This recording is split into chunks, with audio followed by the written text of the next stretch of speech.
we're here with Brent and Aaron in our lovely Christmas studio that we've rented out in upstate New York. I believe I can our smell hunting lodge. I can smell the roasting marshmallows in the background and the Yule log. I would say your hair's on fire, but you wouldn't buy it. Yeah, that is a bummer.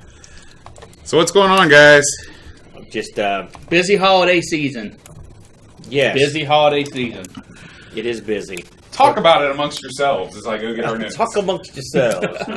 Well, Britt, what have you bought so far for me? Let's see. My holiday shopping has consisted of absolutely nothing that's going to be bought for the holidays. Yeah. And paying off children's college and or expensive trips to other countries. I see. And you're going to another country when? Well, I was in Canada when I was like 8. How was that? Miniature World. You didn't go to Miniature World, I did you? have been to Miniature World. It was With quite us? nice. Did you go to Mystic Seaport? I mean, was it with our parents? It is funny that we were in the same family, but we can't remember this. I did go to Miniature World in Canada, yes. With the family. Yes. All right. And yeah. Donna was there as well. Yes, she was. That I was don't remember awesome. you being there. Oh my gosh, it was the best thing ever. That's of what little of Canada I have seen, Miniature World is by and large the best part of Canada. What was your favorite part of Miniature World? Feeling like King Kong. Yeah. It's like rising above the tower buildings. It was quite nice. The miniatures were quite well done. It was. I'm actually place is still around. I don't even know if I want to go back because the miniatures could not possibly be as good as they are to my mind's eye. I'll tell you, I had thought that trip was pretty boring, and then we went up to that point. Okay. Well, yeah. Actually, I like. We went to Mystic Seaport, and I believe it was at Massachusetts, and it was not that great. And I'd want to go to the beach real bad, and so we drove to the beach, place. and it was in Massachusetts. Well, yeah, and we drove there, and we were at the beach. I was like, finally, we've gotten to the beach, and we went there, and I was there for 10 minutes. They're like, let's pack up and move. I was like, well, son of a gun. The northeast beach region isn't quite known for its fun and laughter. That's true. Especially if you like, say, Jersey. It was in Massachusetts. Well, yeah. See, I like it when we echo. It's like instant gratification. It's like, man, that was a really good line. I'm glad I said that. I'm doing things on the screen that I'm not actually doing in real life. Don't pay attention to the screen. It will mess with your mind. Don't pay no attention to the man on the screen. So, anyway, boring trip, and then here comes Miniature World. Tremendous. I love this little, I don't know if this is a little attraction. It was a pretty it was a pretty big place. Yeah, with a lot of little stuff in it, right? Oh, yeah. I believe it had a garden there, too, as I recall. Probably. I just remember posing behind pictures of huge monuments, being like, I'd like to see some of those pictures. I don't remember if we ever took pictures. I don't remember seeing them. Do we have some? They do exist. I have seen them within the past decade. Very good. So, past decade. Well, we're in good shape there. Well, hey, I didn't say let's narrow it down. Well, this story has no relevance to Christmas, though, does it, now that I think about it? Well, Christmas, time to be with the family. That's something to see. It was a summer trip, wasn't it? Well, we were still with family. I do remember that was the thickest fog I've ever seen. My dad drove through a fog that literally I couldn't see the front of the car. Do you remember? It was so foggy I couldn't see the inside of my own eyelids. That's how foggy it was. Do you remember? The stereotypical view of Canada is, they're super nice people and they love everybody. I remember them all staring at us like we were like some kind of freaks, which we could be. I get that a lot, but did you remember that? I remember. Here's what I remember from Canada: Miniature World. I remember eating some donuts. All right. I do like donuts. I remember Dad talking about how expensive the donuts were. I remember being baffled by the metric system and looking at the street signs and everything that said they're all in French. Yes, the dual language of Canada. And then that's it. And I remember the Canadian side of the Niagara Falls. Yeah. And it was not as cool as the American side because we've got the falls. I'd like to just look at them. I was going to say, they've got the better view. They've got a whirlpool or something. We've got the... We've got have a better view. Thing. We actually have the thing. Right. But, so Christmas shopping. You haven't done any, is what you're saying. Well, to be honest, we're putting so much out in extracurricular activity that the kids know that... they're getting nothing. To not expect much, yeah. I mean, they're actually, they're old enough to know that money doesn't magically appear. All right, so it looks like we got Bam Biker and we got Treyguard here in the chat room. Welcome. Hey, guys. Live stream. Yeah. It's a new territory. It is. It's a whole new world. So we're going to go ahead and just kind of jump right into things. Welcome to our Christmas celebration. We have many things to talk about today. But I figured we'd start the show like a normal show because Aaron does have some Amiga news that he wants to share with us. Let me just consult the tablet of joy here that I did not prepare ahead of time. It's as the Christmas season rolls around, I'm actually seeing quite a bit of action on the old Amiga front.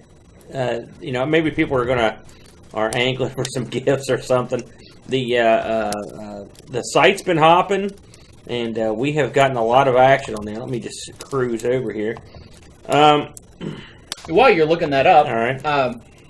The little Nintendo came out recently. The Nintendo. Oh yes, me and Bo had quite a conversation about that. I was watching a gentleman that was reviewing it, and they were like, he is from the UK, and he was like, this is pretty neat, but in Europe, the NES was nothing. It sold nothing. Mm-hmm. We were all computers and Amigas and Amstrads and all that stuff. And he said, why don't they make one of those? Do you think that would sell? Do you think something like that would sell? I mean, obviously not necessarily over here. Well, I think that the NES was not a success in Europe relative to the computers that were there, but it still sold a fair amount of units. And the amount of units that sold for, like the amount of Amstrads that sold worldwide, that would predicate this sort of a product launch. I just don't think the numbers are there to market it at something under $100. You don't think that you could put together a little Amiga-like shell? The problem, of course, is going to be the keyboard. Right. Plenty of Amiga games would be no problem. Well, that's the thing. You would have to pick games that you could play with a stick and one button. I just wonder if there was any market, and if there is, especially considering the age of the games and stuff, and I'm sure there are enough good games that have fallen out of copyright that even an individual could put something like this together. I think what you're touching on is an absolute fact. If you got together, let's say you put out a Psygnosis 20-in-1. Just off the top of my head, let's say 10-in-1, right? You put all the Shadow of the Beast, including the third one, which no one else got to play. You put Awesome on there. You put a couple other games that you could play with just a joystick and a button. You'd have to go in there and do a little, retro program to go back and change a few things. But would that sell in Europe? I think it would. Would it sell here? Probably not. Well, here's the thing. You'd have to make units in quantity. When I had my plan to make little Amiga 1200 kind of figurine, Amigo size,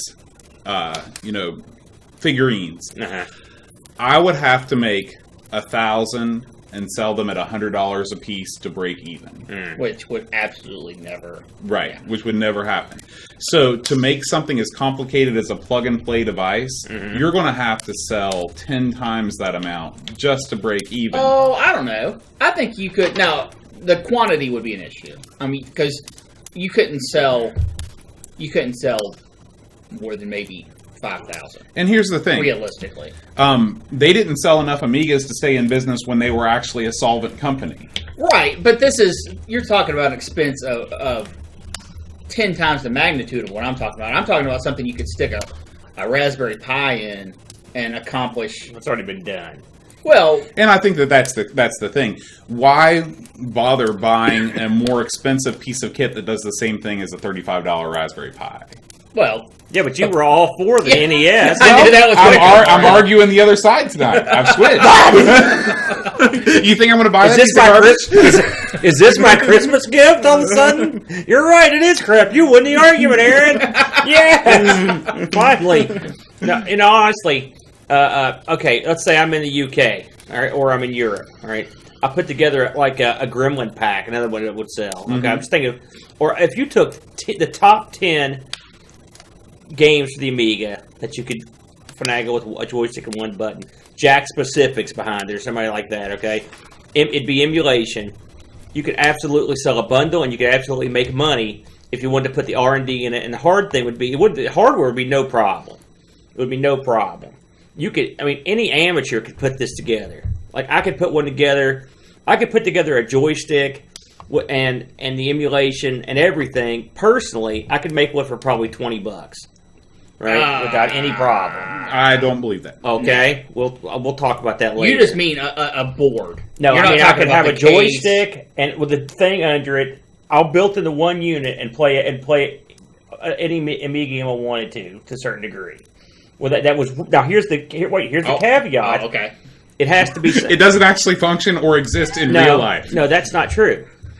We'll get on that someday. We'll get on that path. But the games would have to be altered to remove any need for the keyboard. A lot of Amiga games have one that's now not all of them, but a lot of them you have to use. You could go through and just pick out ones that don't require any keyboard input and use them. Same thing with but you could do the same thing with DOS booters. You do the same thing with a lot of any old computer stuff. That as long as you can work out not needing the keyboard, you could do it. The hardware's already there. It's already cheap. Okay. The software would be what you have to manipulate to make it work. If you can put this kind of device together with new off-the-shelf parts for less than $20, I will do whatever kind of crazy thing on the podcast you want me to do, because there is no way that you can do that. No, see, I'm not saying that. Well, I will. I'm out in that bet. Let me just say this. All right, and I'll leave it at this. You can get a Raspberry Pi Zero for $5. Okay. Now that I have learned that does not include shipping, and they kill you on the shipping. Also, doesn't include a power supply. Power supply, USB, or batteries. Something like you could do anything. It doesn't matter. Costs are adding up. About $20. Power supply uses a cell phone power supply, USB. This thing costs nothing. Okay. You need one SD card. Okay, of your choosing, and you wouldn't need a big one. Okay. I've actually priced those. You can get You can get 3 of them for less than $8. Okay, you can get that's no problem there. So what's left? A controller of some sort. The Raspberry Pi has a micro HDMI. It has a micro USB. So you would have to get those adapters, which are not expensive, but they are an additional cost, right? So so what do we got? We've got the $5 thing. We've got the SD card. We've got the joystick itself, and those two controllers plus some sort of power supply. So it'd be tight. But one thing, let me say this. Hold on a second. Okay. This would be buying parts off shelf and making it myself. If I'm a Jack Specific, if I'm a bigger player than me, who I'm nothing, okay. These parts, you wouldn't go through a Raspberry Pi. You'd have some sort of custom board that would be much cheaper to make. Much cheaper. Keep in mind, the Zero will run it. But this would be everything would be cheaper because you'd be making them in bulk. So, I think you can market something like that. Now, what would you market it for? I don't know, $30, $35? Maybe more? I don't know. I don't know what the market would bear on that. But I'm saying the technology is there to do it. And I think the Nintendo thing has shown that there's a market out there for some of these old games. Now, Nintendo obviously is an Amiga. Amiga doesn't have the kind of popularity that the Nintendo does, but in certain parts of the world it does. And I think there's probably a market for that stuff if someone wanted to tackle it. Now, that's not getting into the hardest part, again, software manipulation, plus you got to buy the licenses for some of this stuff. And, like, for example, Psygnosis was bought by Sony. Gremlin, we talked about last week, I believe, was bought by Infogrames. I think they ended up with them. And so they're not just going to be like, oh, yeah, sure. Take our property and use it. They're going to charge you. That's going to be expensive. Do you think there's enough good, defunct, copyright-free games there are hardly any. I'd have to see a list. Most everything. The only Team 17 released their games into the wild, but they didn't approve them for commercial release. Right. Yeah, that wouldn't cut it. And so you run into that, and you also run into the fact that with the NES Mini, you're going to plug this thing into your TV and go.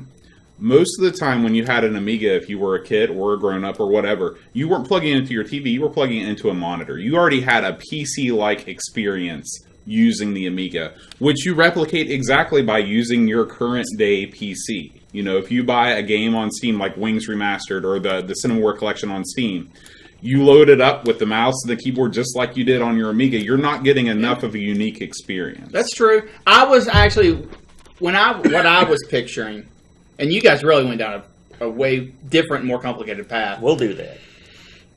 I pictured a little, the molding would be what you would essentially buy. A little molded Amiga 500. Right. And that would be your selling point. I mean, it would play games, but you wouldn't buy it because it's the same with the Mini. Yeah. And I think that you see I don't know, Brent, if you've seen the Amiga, but this is it is a Android-based machine that is enclosed in what looks like an Amiga disk drive enclosure. And it actually emulates the system to such a degree that you can actually put a floppy drive into it. Floppy disk. Sorry, drive, you put a floppy disk into the drive itself, and it will run. So it's basically a. Let's see if I can go ahead and Brent, if you'll continue to monitor the chat as I want to go full screen here on this. First of all, I want to share our first Christmas story. This is from Kim Tomby Humberstad from Norway. And he shares the following story with us. He says, even though the following story is not strictly about Christmas presents, it was meant to be from my parents' side. Let's see. He says, the story begins in late November 1990 when my father had been on a 2-week business trip to the U.S. all the way from Norway. We were 2 brothers eagerly waiting for his return, with both having Amiga games on our wish lists. Dad didn't know much about the Amiga, and we didn't really even know if there was a market for Amiga games in the U.S. at the time. So this is 1990. To his surprise, he walked into a game shop in Texas and found a bunch of games on sale, buying several more than he had planned. He packed his suitcase so full that we saw nothing but boxed games neatly stacked side by side when he opened his suitcase. Lovely. This never happened with my dad, by the way. Well, your dad would never have walked into a store full of a bunch of Amiga games on sale. That's true. An image so burnt into my memory, I was surprised to find that no real picture exists to send to you. I have memories like that, too, where I feel like there's got to be a picture because it's so clear to me. Anyway, he says, not only did he find games we didn't have and none of our friends had, but also the games were awesome and became some of our all-time favorite Amiga games. For me, it was Lost Dutchman Mine, and for my brother, it was Wayne Gretzky Hockey. Lost Dutchman, I forgot about that one. Yeah, and he says, all I need now is for you two to do a review of Lost Dutchman Mine. I've played that, but I don't remember anything about it. Well, it's a long time ago. God, I forgot about that. Yeah, so we'll check that out. And he says, Merry Christmas and thanks again for the effort you put into the show. And the picture is from December 1990, him in the back and his 2 brothers. And the poster on the wall was from Star Goose, and the other one is possibly a map from It Came from the Desert. You know, he's the little fella in the back there. Yeah. I could see why they liked Wayne Gretzky so much, because that's hockey hair right there. It is. The hat is off. Beautiful. And look at those joysticks. What kind of joysticks are those? They look like dual yoke. Yeah. Like from an egg. That's what they remind me of. There's a couple of those are super schmancy. That would have cost a bundle. I mean, I'd wager. Look at that. I mean, those are nice. I've never seen anything quite like this. Have you? Very cool.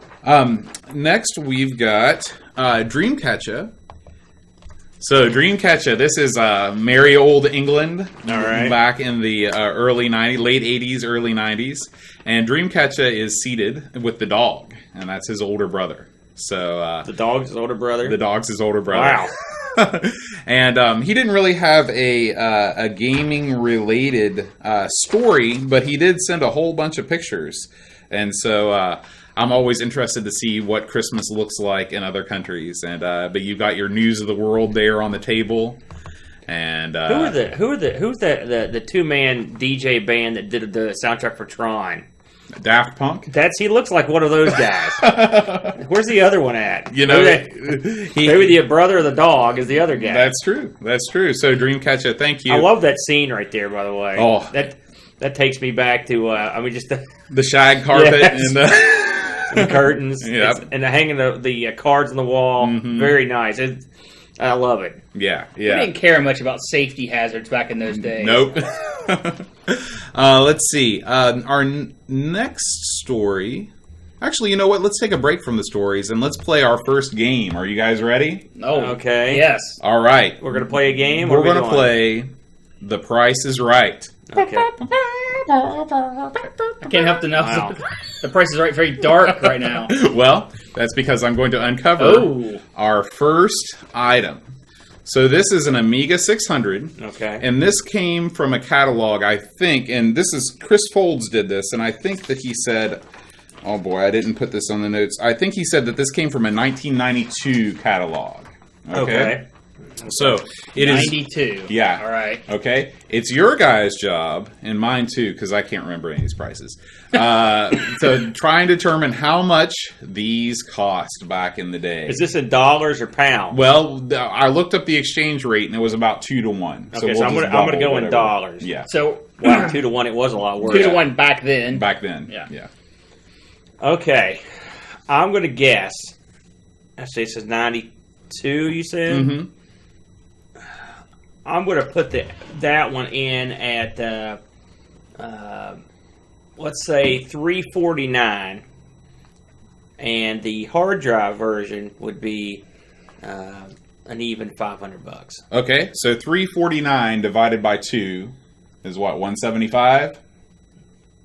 Pounds, you mean? Yeah, 175 pounds, because that's what these prices are going to be. Okay. See, I think it's going to be a little more than that. Okay, go ahead. In fact, I think it's quite a bit more than that. Okay, I could be... In 92, I'm going to say 225 pounds. Okay. For the non-hard drive. And 325 for the hard drive one. Okay. I actually do remember the prices on this one, so I will not be playing. It's time for the big reveal. The real prices are for the Amiga 600... $279. Oh, I was way off, wasn't I? And for the Amiga 600 with the hard drive, $429. Yeah. Wow. See, I knew it was going to be the hard drive. That was big time back then. Yeah. You know what irritates me? Now, this irritated me back then, so maybe I was thinking about this with rose-colored mentality. The 600 was supposed to be the freaking budget box. And I remember thinking, that's the budget? Well, what the... And not to mention when you consider that the 500 was still on the shelf at the same time. And effectively, this was a 500. It was a more annoying to use 500. If you had a 600 back then, my buddy had one. If you wanted to run your old software, it was often a pain in the butt because of the Kickstarter and the fact that it was a little off. So it's amazing to me that they were charging that much in '92, and they were circling the drain. By the way. Oh yeah. Well, you won that one, Brent. Well done. Do we have any chat action going on? There is chat, just not Nothing no pertinent. guesses. All right. Come on, guys, guess with us. Yeah. It's fun to be wrong. No, it's not. All right. Here is the next one. PC emulator with a plug-in option for HD8 and A530. Okay, I used to have one of these for Okay. the 1000. So this is emulating a 16 megahertz processor. Those were so neat. I remember when I got mine. It supports all those old video cards. Yeah, well, I'll be honest with the VGA. No, not real. You see where it says monochrome right there? Yeah. You're not going to be loading up Wing Commander on this thing, if you know what I'm saying. But I mean, for most functions of a PC, it would be fine. Mm-hmm. I used it not that much, but it was still neat to have. Plus, I'd show I loved having people come over and be like, "Hey, look at this computer. Now look at this. Now let's load up a Mac." The Amiga was very versatile. Really, I used to have a program called Cross-DOS that would let me read PC disks, and it was as easy to use. It was easier to use than this in a lot of ways because I could just copy stuff back and forth. Very handy when I used both. So we're going to guess this. And what year did this come out? Does it say? This is all from the same catalog. Oh, okay. So.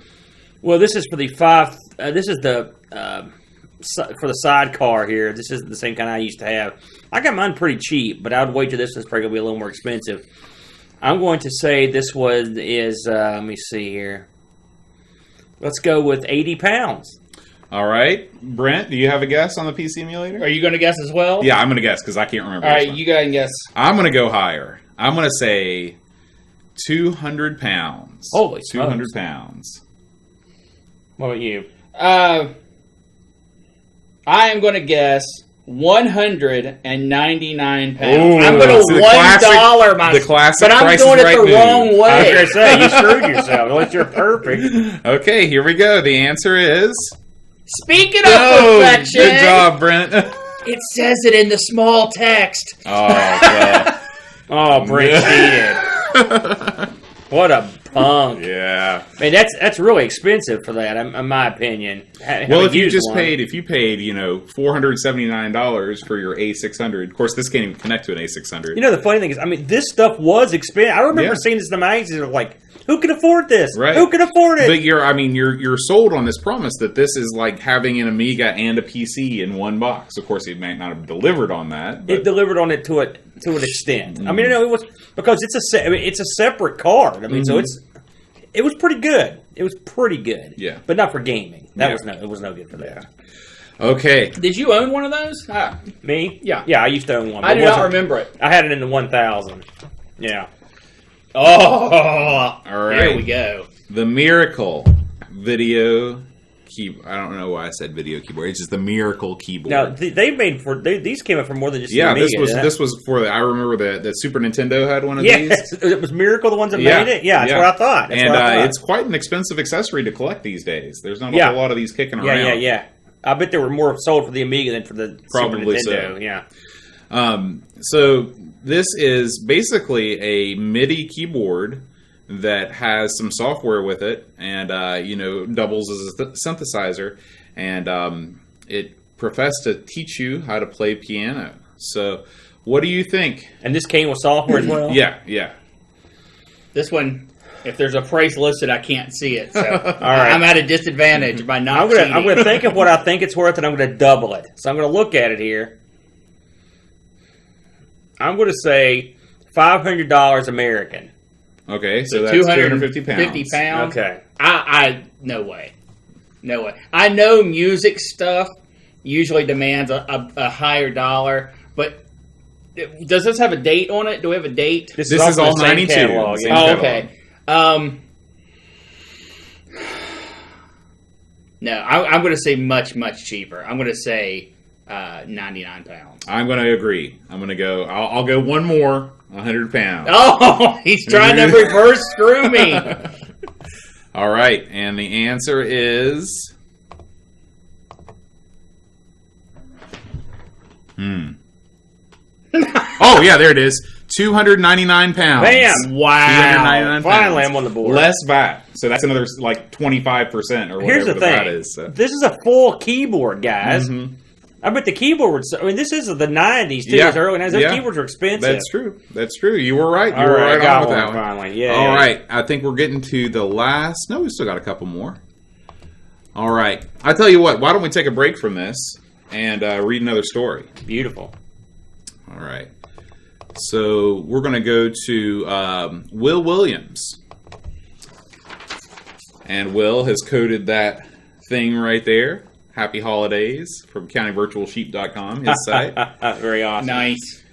So he says, like most families, my own spent the holiday season visiting relatives we seldom saw during the rest of the year. One particular cousin was the target of a special kind of envy.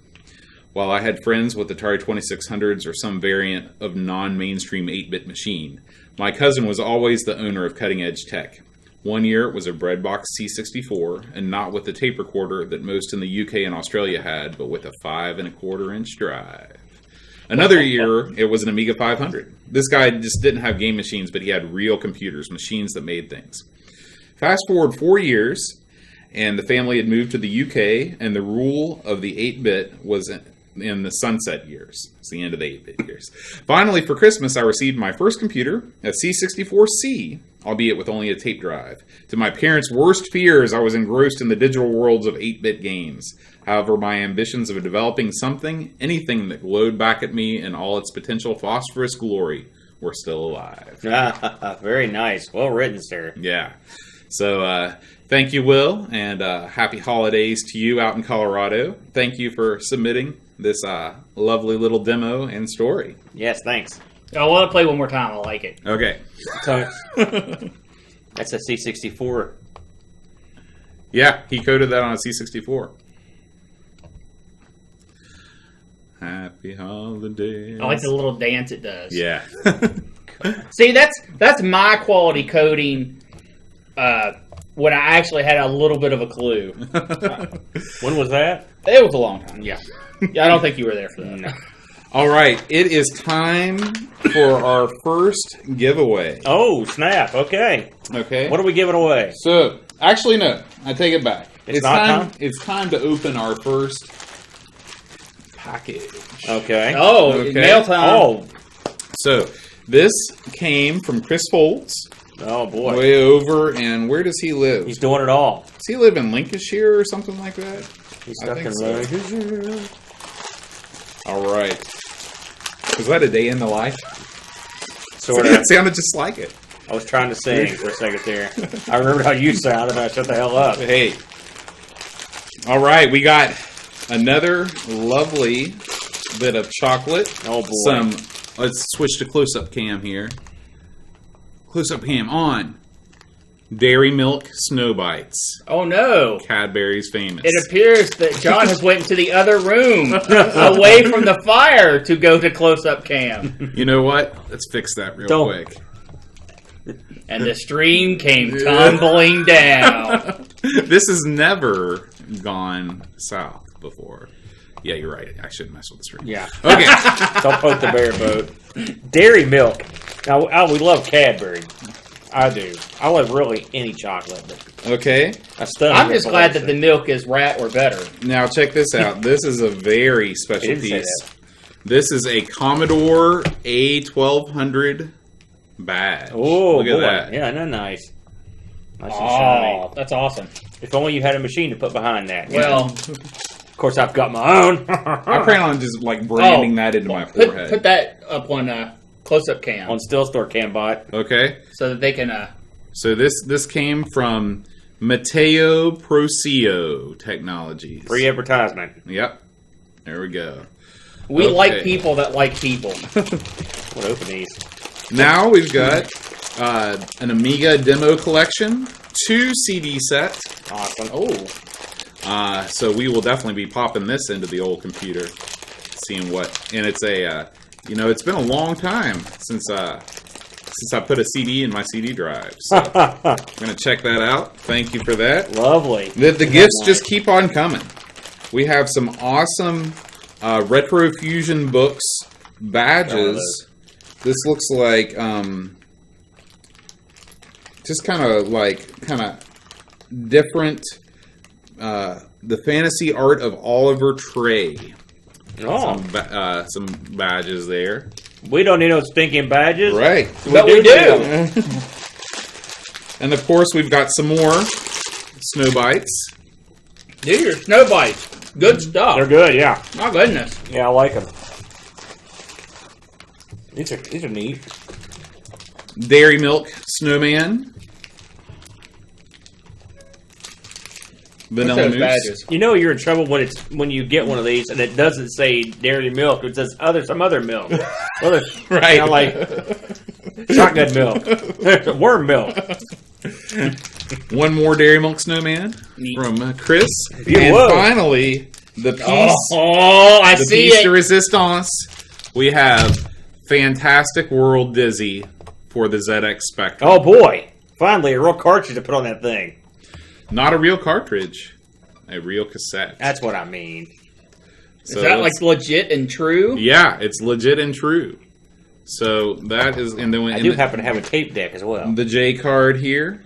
Look at that! And this is supposed to be one of the better Dizzies. isn't Yeah. So you got the whole fold out Look card. at that. That's awesome. Yep. it? You know, I've never held any Spectrum Me neither. game. Me neither. And on the back we have the Dizzy Helpline. Call us up. Pay us some money. All right, what's the number on that? Hold on, no, seriously, give me the number. I'll call them up. Okay, 0898. Oh no, it don't have to, I'm out. Or it'd be country code 44. You know. Oh, you know what? What the heck? I 44. can't remember. 0898. Actually, it's 011, isn't it? All right. No, it's Oh, 44. 044. Yeah. This is going to be a disaster. Okay. 0898 0898 555 555 078. 078. Calls cost 25p per minute during off-peak time, 38p. I'm going to and guess all of sex that. line. How much pee you got on you? When was the last time you actually held a legitimately paid for game cassette? It's been a long. Have you ever? Did you ever use one of these? I have disappointing news. Yes. The number is no longer connected. Oh man. I mean, have you ever used a I cassette? had a cassette drive on my Atari 1200 XL. You did. We had both the Atari 810, which is the cassette drive, and also the 1050 disc drive. And I had some games on the cassette. I hated it because it was so long to load, but we had a few. The good thing about these was, if I can go back to my bad boy days, any double cassette deck, you're in business. Copy whatever you want. It was an easy way to copy stuff. This is great. Like I said, I can't remember the last time I held one of these. It was actually a bot game. Right. You know, because we just had boots. You know, and I don't think I've ever touched a Spectrum game. Very good. Thank you, sir. Yeah, Chris, you're a man among men. You've done it again, sir. All right. So we're gonna roll on through. Let's. We don't have a picture from this guy, but we did get a little bit of feedback last week from a guy named Stephen Faust, who says, greetings from England. Another Brit. He said, I love your podcast. Always gives me a good laugh, and I usually learn something, too. He would like to let you know that Jean Reno, who played the assassin in Lyon, Jean Reno, is actually Moroccan and not French. No! Sorry. You're kidding me. I didn't know. Yeah. But it's a French film. You never can tell. Did you know there are no Thai people in The King and I? No, I didn't know that. They're all Malaysian. Yeah. Why Even is though that that? movie is set in Thailand, I guess there just weren't enough English-speaking Thai people to fill the roles, and they were living on a Hollywood backlot at the time. I will say I do recommend that film, though. It's great. The King and I? No, it is great. Not The King and I. Oh, that one. And is assured that's a classic as well. So thank you, Stephen, for writing in. Now we move on. Let's go ahead and finish up our Price is Right game. So our next bone of contention is the new Amiga CD drive. Oh, man. I love their pitch.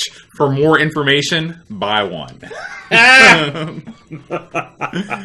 So this is the Amiga 570. The 570. Okay. Boy, these were real expensive when they came out.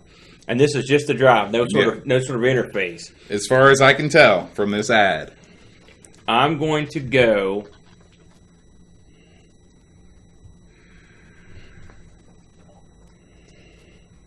Let's go to 145 pounds. I think that's way low. I'm going 299. 299 pounds? I think All so. right.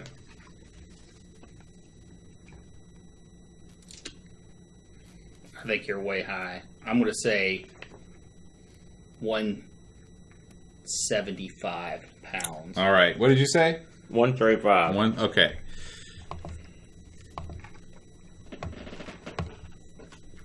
$349.99. Wow. We have someone in chat that owned one of these. Oh. He guessed $2.99, so I guess he got it on discount. Right. They might not have stayed at $349 that long, to be honest. I would imagine not. I do recall them being a pricey bit of kit back in the day. Oh, man. Guys, we just got... This is breaking news on my email machine in my pocket. Yeah.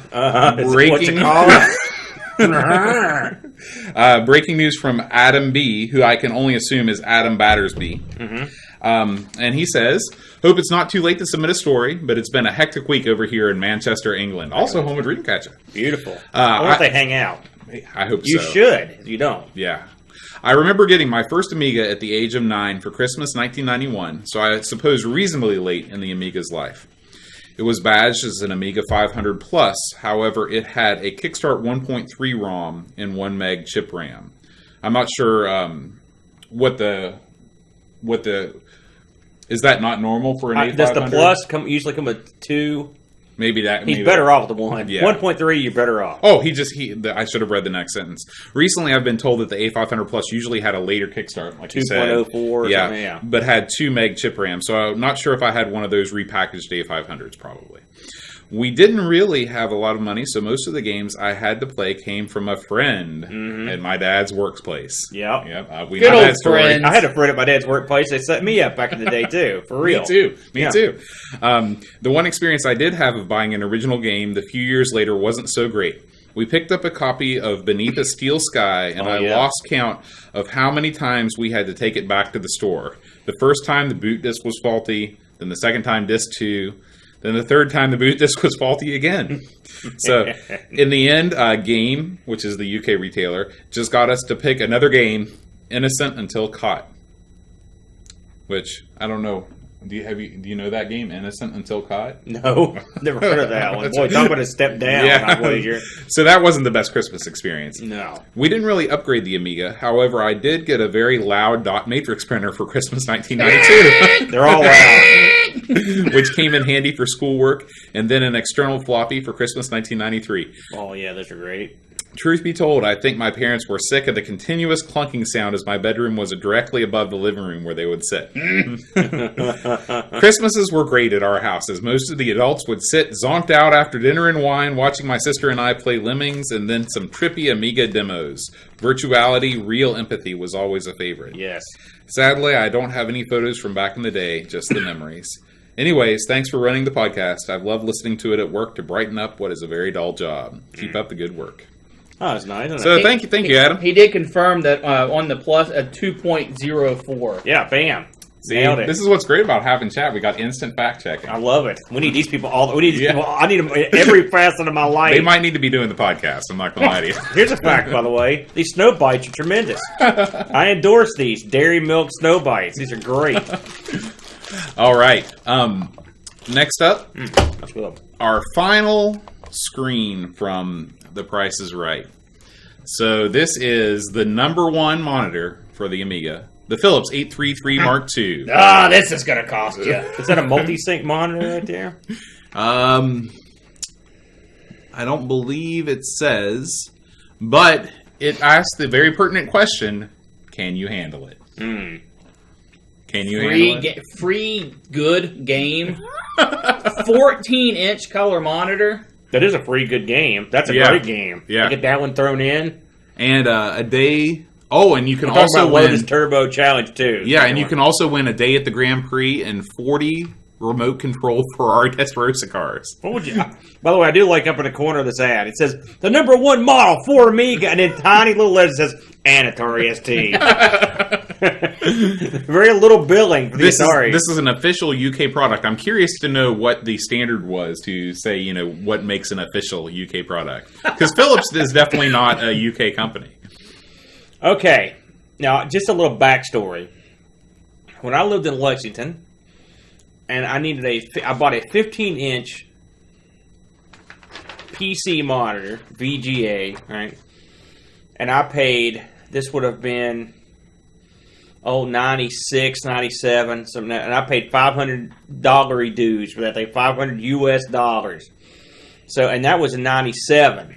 So this thing, while smaller, was many years before that, and I know they were very expensive. So I'm going to say on this one, I'm going to go big. Go big or go home. I'm going to say 450 pounds. Oh, wow. Okay. Wow. I thought I was going to go big. 450 pounds. I've been low almost every time, so this time I want to be high. Okay. As a kite, apparently. Wait, have you been snorting the snow bites? Hey, didn't say not to. I'm going with a much lower price, less than half of your price. I'm going $179. No, see, I think it's going to be more than that. Okay. I am going to say $249. All right.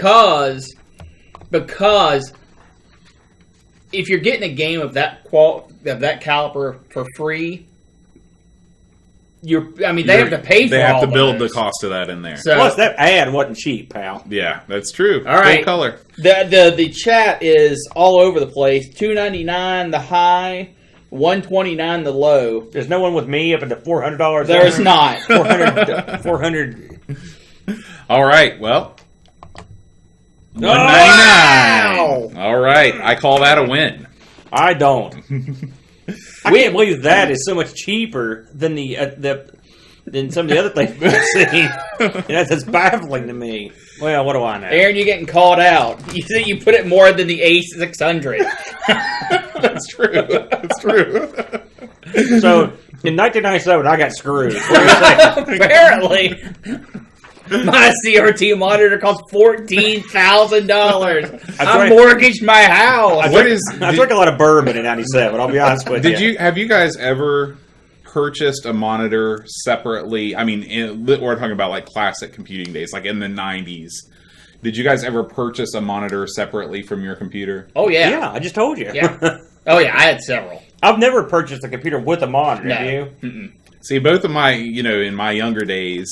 But you're talking Macs, aren't you? No. Like when my dad would buy a computer, from Dell or whatever, it would just come with the monitor, and we'd use that monitor until the. Well, how many computers did you buy as a full package finished deal in the PC era? None. Have you ever bought a completed? He's talking to you. You there. Sorry, guys. I was. That's it. No more snow bites for you. Have I ever bought a PC complete with monitor? Is that the question? No. Have you ever bought a PC complete? A pre-built PC, like a Dell or? Oh God, no. That's for losers. So you built. You're just like me. You built every time. The first computer I ever bought. Well, I mean, it depends if you count the Tandy 1000 we had. I guess I didn't buy that. No. Some things you couldn't. There was the very first computer I ever bought was a clone that I didn't build. And then every computer after that, that wasn't a laptop, I built myself. It was cheaper. I mean, it wasn't because I was too cool for school. It just, I didn't have any money. See, and the street we were talking about this last week. I went from an IBM 8088 clone all the way to a Windows 95 machine. Mm. So, like, there was a big period of time when you guys were building computers and doing a lot of stuff. And then we kept that computer, all the way up until I graduated from high school. So there was a time when I had my PC plus I had my Amiga, and I used them both, and I used the PC much less. But again, and we talked about this before. I saw the writing on the wall, and I was like, I got to get rid of this thing because when Commodore went belly up, I could see it was a dead end. Mm-hmm. I didn't have the foresight to realize there was going to be a big retro. You don't think about that. At least, maybe some people do.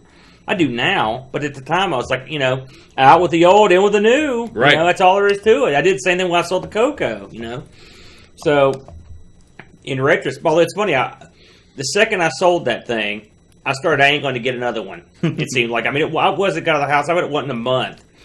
And I eventually bought back one I'd sold years before to a guy. And had it up until just a few years ago, and I sold it for Christmas money, regrettably. But it'll be. But I never bought a computer with the monitor, but it was always cheaper to get cheap out and get something else. You know how I bought my first computer? Sold magic cards. Oh yeah, I sold my magic card collection and bought parts to build a computer. You did a good thing. Get them out of here, Well, unless you look at the price of those magic cards today. I started collecting at the end of Legends, for anyone who knows Magic, and played up until Fallen Empire. You played longer than that. You played up through Ice Age. No, Fallen Empire was. No, Fallen Empire was all. Because in Fallen Empire, it's when they flooded the market with cards. You were still playing my freshman year, and that's when Ice Age came out. No, Fallen Empire was definitely the last expansion I played. We're going to have to see Untrue. We got to see if Fallen Empire. In fact, I remember did you Fallen buying. Empire come out after Ice Age? No. In fact, I remember you buying Chronicle booster packs. No, because I'm sure of it. Fallen Empire was the end of me because that's when they started doing multiple pictures per card. That's true. And That's true. It ticked me off. Okay. I don't know anything. There's only one person that can answer this. That's Mike Lilly. You call him up. No. Oh God, no. Lord, no. Anyway. Okay. So, moving on down the line. I know. I'm Moto X, eh? I think it's time that we have a little gift giving going on. So, guys, Aaron. Oh, why? See? Brent. I knew it. See, I was left out of this whole, we're going to give gifts. My gift to you is my present. That's right. And what a gift it is. Monitoring chat. Now, because of all those hooligans. I say, this is yours. You were bad.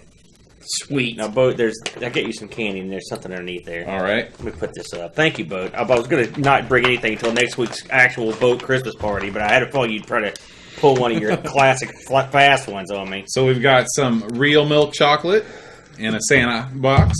I don't know how well you're going to accept this next thing. That is a miniature Amiga 1000. Okay, this is exactly the kind of thing that we were talking about making. So, of course, this is 3D printed, and this stick a Raspberry Pi in that thing. Let's get going. $20. Give them your close-up. So, we're gonna definitely do close-up cam on this. I saw that they had several to choose from this outfit, and this is my first ever purchase off Etsy. Have you ever heard of this? Oh yeah, oh yes, everyone knows of Etsy, Aaron. Not me. Welcome to 2005. 600 pounds. I don't know, but it was quickly shipped. And I approve. Nice little monitor there. Now you could have also gotten the Picasso sort of classic painting program picture, but I went with the standard desktop. Then we have this kind of stand. Oh, there we go. Now I have heard that if you pry that apart, the inside side. No, I'm just kidding. Yes, it has hundreds of little and a dog ball. And it even has a little mouse. I'm going to try and where. Did I miss the mouse? Yeah, the mouse is in the bag. There's a little mouse in there, too. And now it's on the floor. You gotta have the mouse, and it's the tank mouse. Really? Isn't that great? All right, I'm putting them all in my hand. So you can drop them later. Yep. Congratulations, no one can see any of that. Hey, do you want to get... We can play prices right with this. You want to guess how much that cost me? Let me see the quality. Let me see here. Passing that over to... Oh, man. And when I bought this, I kept thinking... that's pretty good. You've given that speech before about how it would cost $100 a head. And I was like, man. I was like... And I saw... it was that... Well, you'd mentioned this on the show a couple months ago. And I was like, what if anybody ever made those? It seems like someone would make them. And I found a dude that makes them. And that's the dude. Pretty good, I think he's over in the UK. Okay. That is pretty good. Does the keyboard fit underneath the thing like the old one did? No. Well, I mean, the Edge does. Yeah. All right. How much do you think that cost? Yeah, it was not cheap. I will say this was probably shipped. Yeah. Did it ship in a bubble envelope? Yeah. I will say $40. All right, Bo, you want to give it a shot? Boy, it's not really my place to guess the value of my gifts. You have to guess. No, I don't want to offend you. Okay, I want. That's John thinks you found that in a dumpster. That's what it. For those of you that are, yo, want to put that on close-up cam with it all put together. It's pretty good. Okay. I will say with shipping, that cost me about I don't know. Boat just brutally destroyed the Amiga 1000. Nice work, Boat. It had its day. Please, for the love of Pete, never let Boat hold your newborn. He will drop that kid. There he goes. This is what I give. Here's my Picasso, John. What do you think? It's on fire. Anyway, I'll tell you just what it cost, just because I thought it was interesting. Shipped. The whole 9 yards, I think it cost me like $13. Wow. You know what? That's actually pretty good considering that they actually took the time to put a screen on it. And for those of you that care, I guess I could link these up sometime. They've got almost every modern computer and console covered. Mm-hmm. They got Commodores. They got the XE G. They've got Amiga 500, Amiga 600. They got the 2 and 3000. The Amiga 1000's got a lot of panache. That's I would definitely. I mean, did you say how much shipped? I think it was about $13. That is. You are getting kudos from the chat. Yeah, I am. Yeah. Thank you, girl. That looks great. I mean, I didn't know if John would be happy with this or if he would just hit me. I love it. Hit me. It is going on my desk. And now the chat is amused at your close-up shenanigans. Well, the more to come. Yeah. There's. So, but anyway, enjoy. Let's have a look at this here. Thank you for a goodie. No problem. I should have told you it was $40. I would have looked like I said, that's not really your actual gift, but that's just a little side gift. E-wrap that, by the way. Yeah, she should go pro. Yeah. Did you see how well this is wrapped? Did you open yours already? No, you took it from me. Is this mine? That's yours. This is Brent. It's cheese. No, is this candy? Either way, I'm happy. Oh, no, you're wrong. Oh, again. Hold the smoke. It's bourbon, folks. It's locked in here. I'll get that out of here. Thank you, Boat. You know, it's funny that you should say that because... No time to check the packaging for its coolness. Rip it open and down it. The package is cool. I'm going to rip this open. No, I don't know if I've mentioned this on the show, but I love bourbon. Lots of it, as much as I can drink. Yeah, let me see if I can get some. I'll tell you what, if I was a drunk, I'd be turning into this with my teeth. Fingers bleeding, just biting the packaging. This is, no, okay, stop. Where are your keys? They're over there. All right. Where are my keys? I've got keys. Thank you, Boat, for booze. The gift that I always love. Now, what's going to really hurt your feelings is this is just the box he wrapped it in. Trust me, if Eve actually applaud this. Here it is. Do you see the name of it, by the way? It's Gethsemane. Gethsemane, Trappist. I believe this is Gethsemane. or Gethsemane as it's known in the motherland. Oh, it's fruitcake. Wow. But it said bourbon, clearly. Read the white type. Yes, thank you. Good thing for you, Aaron also greatly enjoys cake. I will say this, before I'm with all sincerity, I love fruitcake. And this is fruitcake soaked in bourbon. That might be good. That might be tremendous. And if not, you can club somebody with it. No, I love fruitcake. It actually is. Oh, that's pretty moist. Look at that vacuum seal. It's hermetically sealed. Yeah. This is the hardest to get to fruitcake of all time. I thought I might have a little piece. There's no way I'm even going to attempt that. Yeah, you can't get in there. But yes, thank you, Boat. I love fruitcake, and I love bourbon, so thank you. Very good. Oh.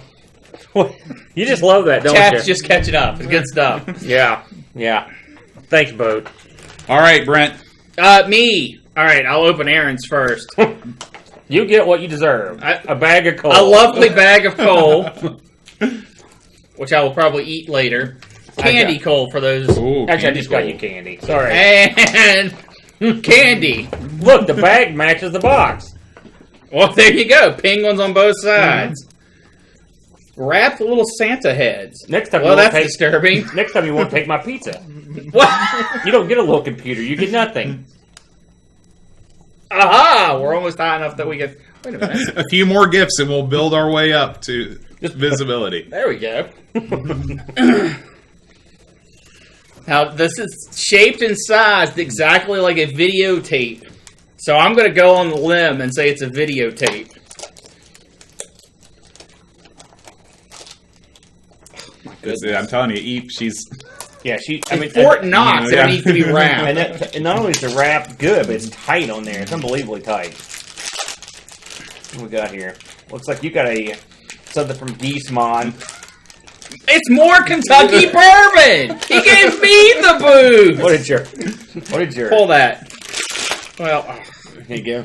Butter walnut fudge. Well, I won. Thank you very much. Wow, that's good too. Thank you as well. But yeah, you can't go wrong with fudge. Hold on, I will get this on cam as soon as I remove its lovely wrapping. Oh, well, pretend that says stuff and it's not see-through. Wow, see-through fudge. That's the best. Look at that. That is a block of fudge. The way fudge should be, in block form. Yeah. Anytime smell this. Oh, yeah. It's bourbony goodness. Anytime your food comes with a little book...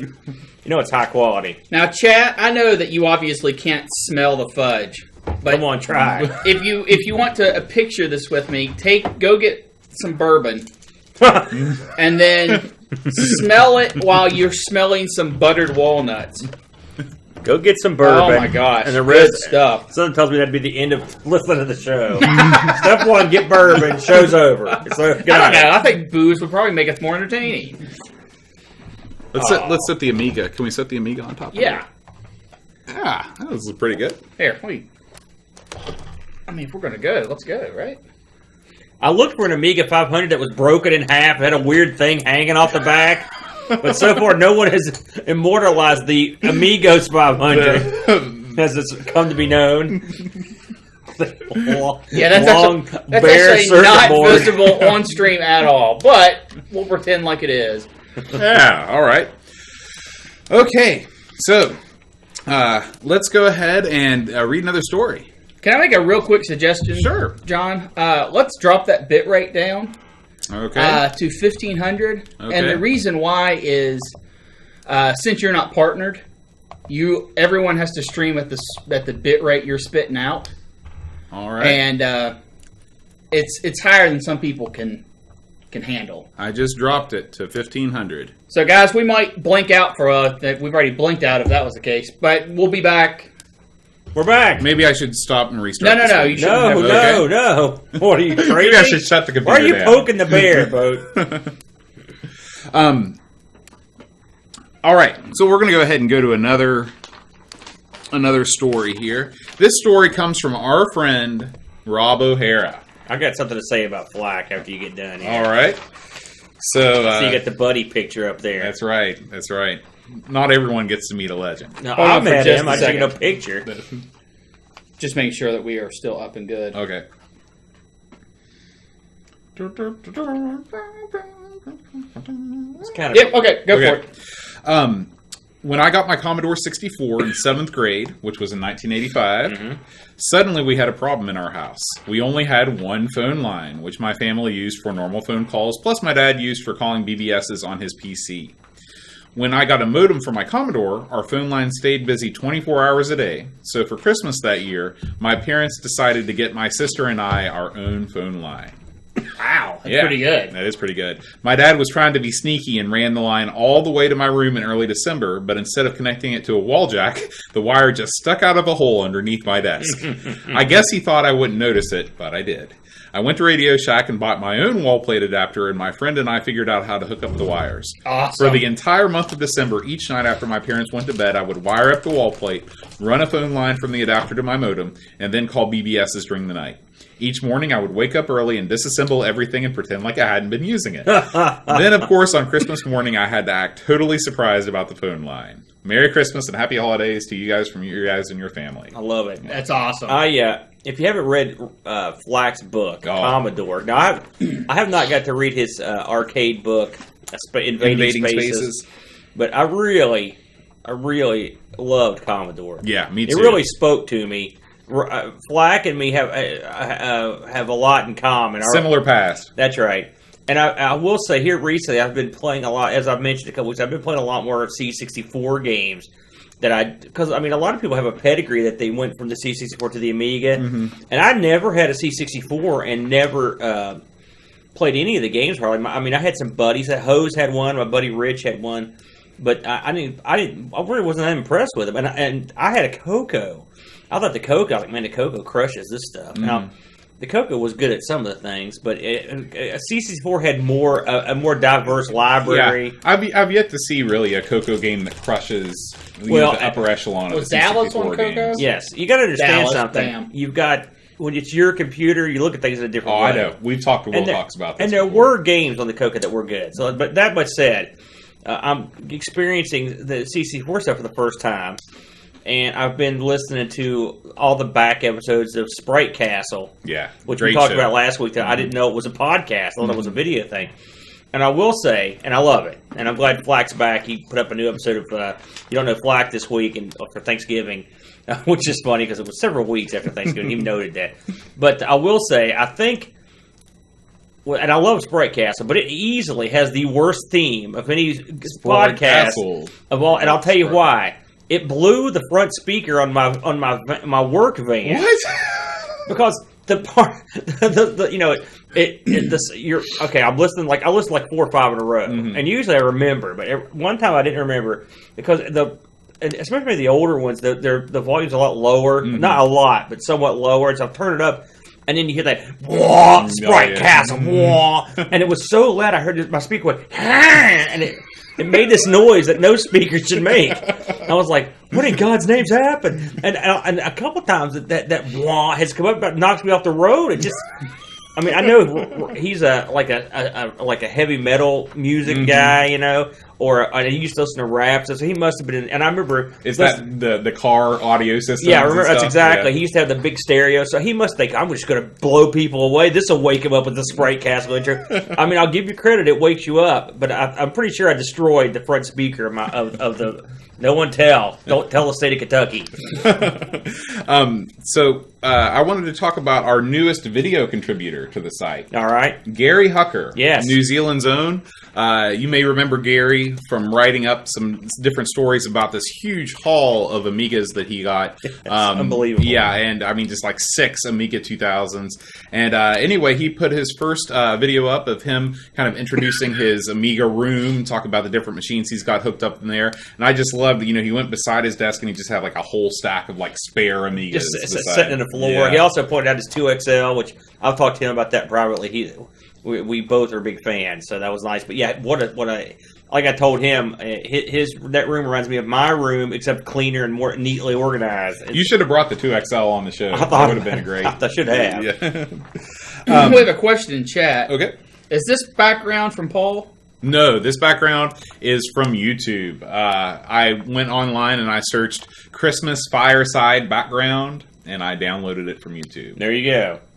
So, but it looks good. If Paul had done it, there'd be cool Amiga stuff in it. Yeah, I actually got the idea from my uncle, who is an AV guy, and he's like, "Check out this background; it looks pretty sweet." And I was like, "Yes, it does." Yeah, really sweet. yeah. So, but yeah, this is it's a nice, peaceful Christmas Did we scene. mention? Speaking of, this is a stretch. I don't know if we mentioned this last week or not. We may have, but I'm going to mention it one more time. The new Viva Amiga documentary. As far as I know, is still viewable for free on Hulu in America right now. I need to get on that and watch it. Yeah, I do too. I have heard some early reviews. What do they say? Again, this is having not seen it. Mm-hmm. The early reviews are not super positive. Really? Well, they're not. It's not like this is crap. But apparently it's worse than the initial reviews of Bedrooms to Billions.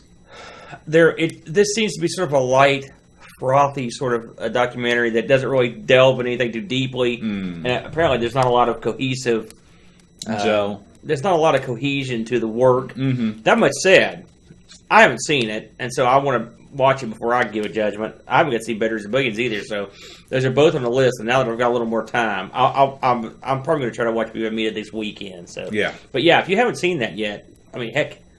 Of course, you have to sign up for Hulu if you're not on it. Just cancel your subscription if you don't want it. It's still a good deal. Yeah. And if you're not in the U.S., I bet you could find a way. There's a particularly ways. cunning person. There's ways. Yeah. All right, let's move on. Why don't we play our next game? All right. What do we got? We're going to split this up.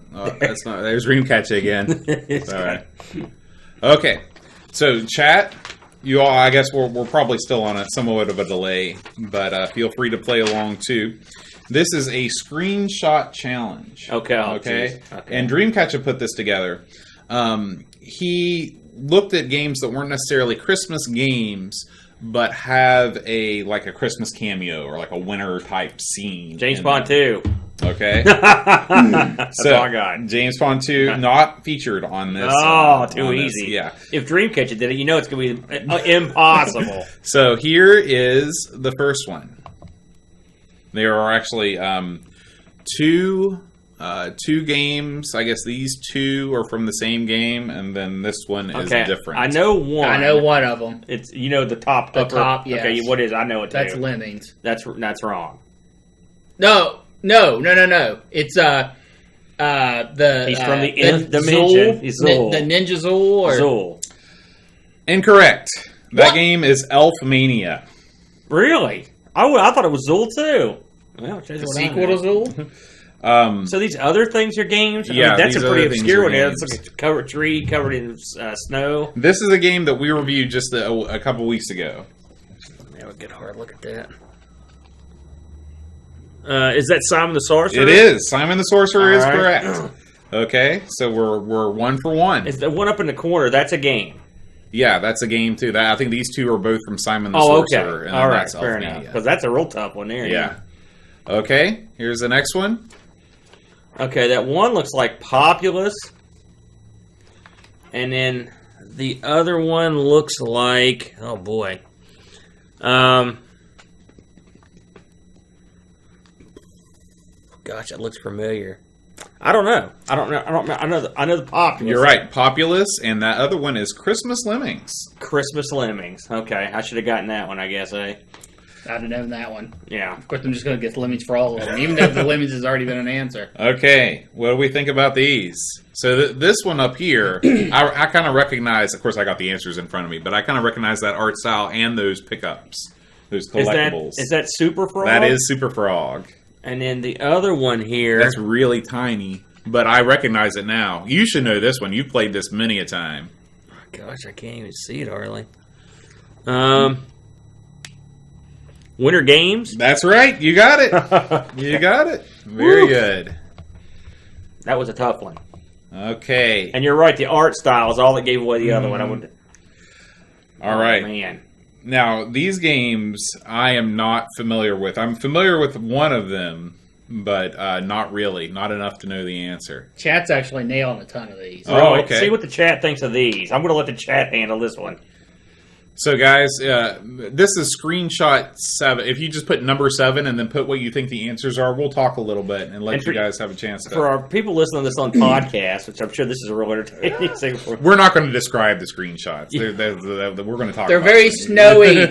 There's a river with a log cabin. We are going to describe the screenshots, and then there's a penguin. Let's see.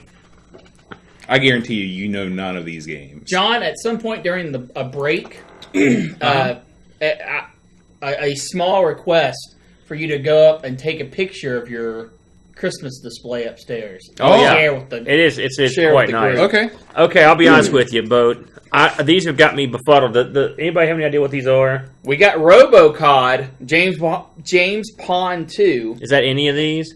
No. All right. Now, you're going to remember there's like a 45-second delay, so... I don't know. Okay. What are they? We got Winter Camp.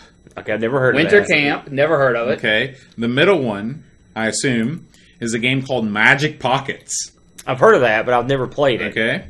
And then finally, this is the one that I'd at least heard of before, Fire and Ice. That's a pretty popular. I've never played that. Oh, bam! Someone nailed Fire and Ice. All right. Before the reveal. Who was it? Oh boy, Alakabob. It's Alan Kebab. Oh. Or Alakabob. Why do you have me? Did you see me read the fruitcake?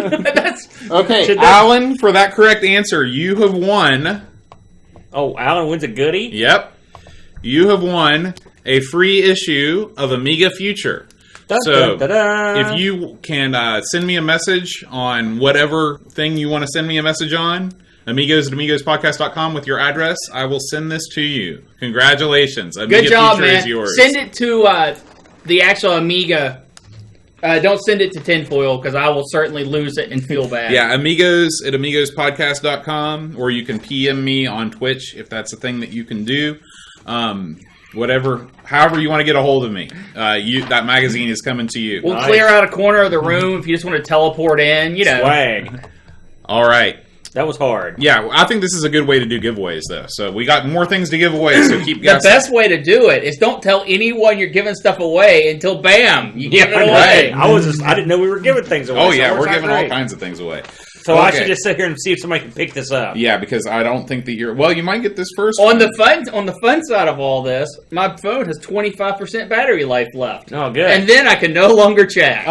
Is the first one, I think I might know it, to be honest with you, but we'll see if somebody can pick it up. Man. Oh. You don't know. No, I got nothing. It looks like... I do poorly just modern day screenshots of games I played just now.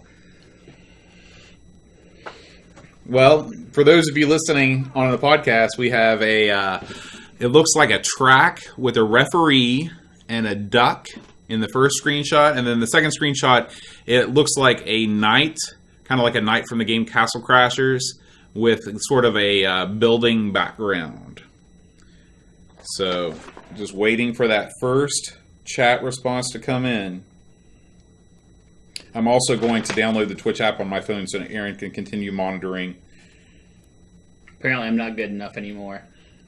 Brent can continue monitoring, sorry. Yeah, Chad has declared this too hard, and I agree, because I got nothing. Okay, I'm going to make a guess then, since no one's coming up with things. Is the first one either, it's not Quack, It's not Aqua Olympics. No, not. I don't know what it is. Okay, this is Winter Camp again. That seems like cheating. Winter Camp. We're gonna try this game. And Putty Squad. Nope, I never played either one of those. Never heard of the Putty Squad was a unreleased game. I think that the Dreamcatcher wrote about it. It was one of those near released for many times. And, okay, we're gonna do one more and then we'll take a break. Too good. He's a machine.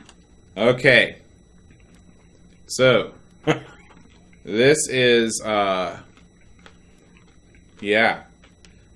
got a queen and a snowman And a penguin. and a penguin in the second one.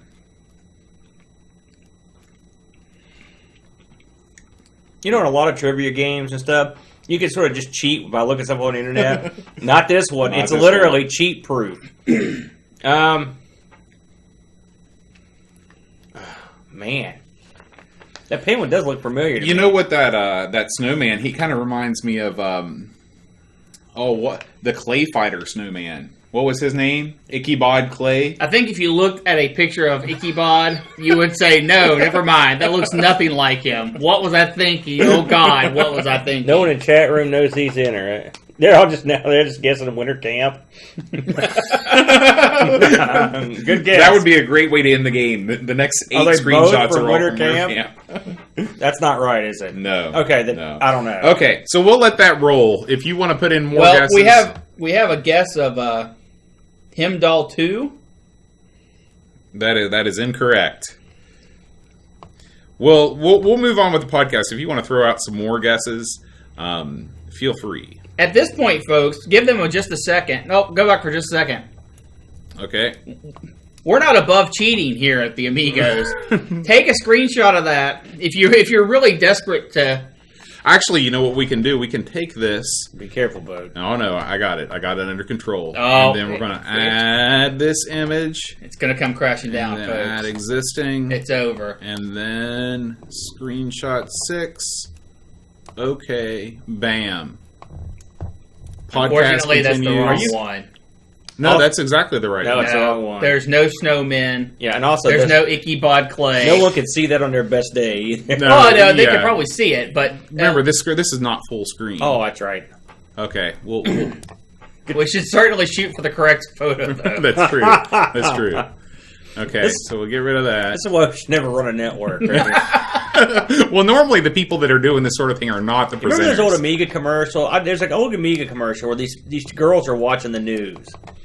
And the news is about this guy, how great he is. And it turns out he just ran a cable from their TV across the street to his house, and they're producing it in his house. You ever seen that commercial? No. It's like the Amiga. It's like, blah, blah. That sort of reminds me of what we do. It's like just some hacks, screwing with some stuff. That's Nice what we work, are. Brent. Look at that for sick. Okay, let's see. We have a couple more stories. All right. Got Jason Warrens wrote in, and he said, "Alas, I don't have any digital pictures of me back in the day, pasty white in the basement, hacking away at the Amiga." And, We can picture it. Yeah. And he said that it would be great if for our Christmas episode we could play a head-to-head game with linked Amigas. Maybe Lotus Turbo Challenge, Battle of West Virginia. It would require a null modem cable between John's A500 and Aaron's A1200, but those are relatively easy to find or build. So, of course, unfortunately, that's not going to happen on this particular episode, but I guarantee we will have a Battle of West Virginia once we start the streaming section of the podcast, because there are some great two-player games that have winter scenes, including Lotus 2. So, look forward to that. And Winter Camp, for example. Yeah, we need to fire up Winter Camp. I want to know what that's all about.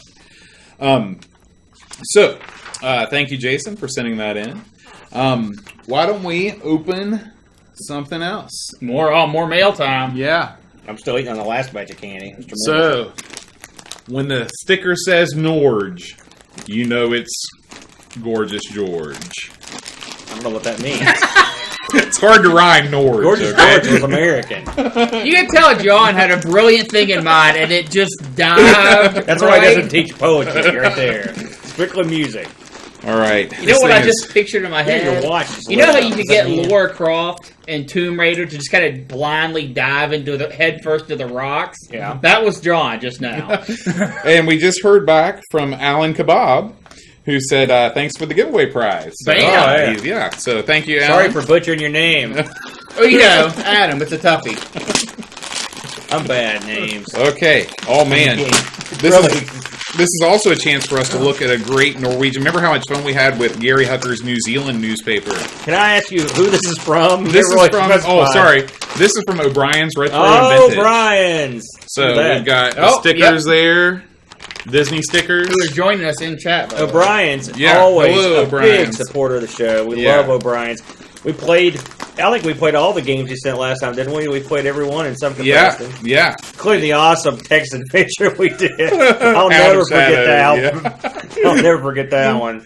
So we have an Amiga Future brochure. I know O'Brien's is a big purveyor of the Amiga Future magazine. This thing, I mean, they put some money into this. This looks really good. That's swank, isn't it? Yeah. Pass that over. Is that what you just gave away? Yeah, an Amiga Future. Think that one came from O'Brien's. Oh, by the way, all of these giveaways are courtesy of O'Brien's Retro and Vintage, official sponsor of the Amigos podcast. And he's awesome. Guy. Yeah, and he's also, awesome in every capacity. I really enjoy his Facebook. You always see crazy stuff. We have a guess on the pictures. Okay. Is it Snow Bros? Yes. Oh! Bam! Nice work. Yes, that's correct. Who made that guess? I would let you read it, but I'm afraid you. No, please. Kim Tommy won. Oh, that's Kim Tommy Humbertstad. That is our guy that we read his story on here with the Gretzky hair. Outstanding. Okay, so do we have some sort of hat from O'Brien's? Kim Tommy, you have won a boxed copy of the very same game we were talking about earlier. No, this is awesome. Hound of Shadow. Yes. Wow. Electronic Arts for the Amiga, completely boxed, complete with warranty card and fold-out hint guide. Two discs. This was a lot of fun, too. I really enjoyed this game. So, Kim, just send me your address, and we'll get this in the mail to you. Congratulations. Awesome. Remember when we tried to beat that? Yeah. What a complete disaster. And I think that, can't you beat it technically? No, we can't. Yeah, we can't. We couldn't even make it. Remember we tried to... we shut the whole game down. Be very careful, Kim, when it asks for that error, when it asks for that piracy check. Yeah, because it will boot you right out of there, back to the desktop. I'll never forget my face. Your face is like... So this is... Congratulations. This is a Norwegian newspaper known as...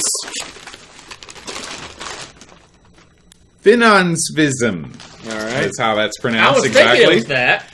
And the top story here is Trump sinker cursing. Probably something very very positive about Trump. Well, he's the top story everywhere on the planet. Yeah. And it's actually funny because you got him on the back here, Den Good Samaritan, Donald Trump. So there we go. He's got the girl with Santas in the background. Oh yeah, and the short skirts. That's how he does it. That's how he rolls. That's going to be the way our nation is henceforth, just partying and girls in Santa suits.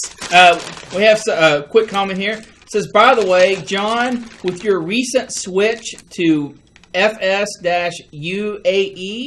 I think it has an online/net play option. Oh, okay. Maybe we can challenge some of our Amigos listeners in a future episode. And they get crushed. Yeah. Man, Donald Trump's all over this. Yeah, game. he is. This is like the Donald Trump paper. This is this is the most interesting thing to me. Somebody can explain, maybe Kim, since I know you're Norwegian. What is that? There's a full-page ad for this thing that looks like a mailbox, and it's got the Horn of Gondor on it. So, is that what that is? The Horn of Gondor? Box by D&D. I don't know what that is. I think it's some sort of email thing. Might be. Isn't that an emoticon of some sort? No. That's what it looks like. I believe that's just a letter not found here in the U.S. 300 pounds. All right. So let's get to the inside the package. Oh, yeah. There's something in there. Okay. If anyone just wants to send us random newspapers, we're good. Yeah, that's cool. Too. It's like the kid that plays with the box more than the gift, So it looks like we got a cat. A Oh, T-shirt. look at that. Oh, look at this. Oh, sweet lordy. Oh, and other stuff too. Oh my gosh. Going bananas here. Let me help you out Hold here. that. All right, we got. Oh man, it even comes with laundering directions. So this is a shirt. look at I that. believe it says "Do not wash ever." If I could wear that, it would be staying with air. And you know what's great is that this is powered by Amiga OS. I love that. I just love it. Beautiful. O'Brien's has done it again. So What size is that shirt, Brent? Extra small. Extra small. No, double X. Double X. all right, I think It's a few X's short, unfortunately. if nothing else, you can wear it as a So sort that's of. why you gave me the pizza when I got here, Boat. Maybe you can wear it as a sort of a festive winter cap. Yeah. That is nice, though, isn't it? Yeah. Oh, look at Thank you, O'Brien. Strategically nice folded, fold yeah. job too. Yeah. Well, that's more of a wadding job, but thanks. Here, Boat. Here's the next item you talk Okay, about. hold on. I'm going to go ahead and put the next screenshot up. We'll just Okay. keep rolling with these. Oh, someone's... Oh, So- the chat is jealous. Yes. Hey, by the way, quality items just of this sort can be found at O'Brien's. Yeah. He has a web presence. It's O'Brien's.no, I believe. It doesn't really endorse the shop. O'Brien's not no. Well, it's his bad luck for living in Norway, I guess. You open this. I have no fingers. I was blessed with many fingers. Yeah.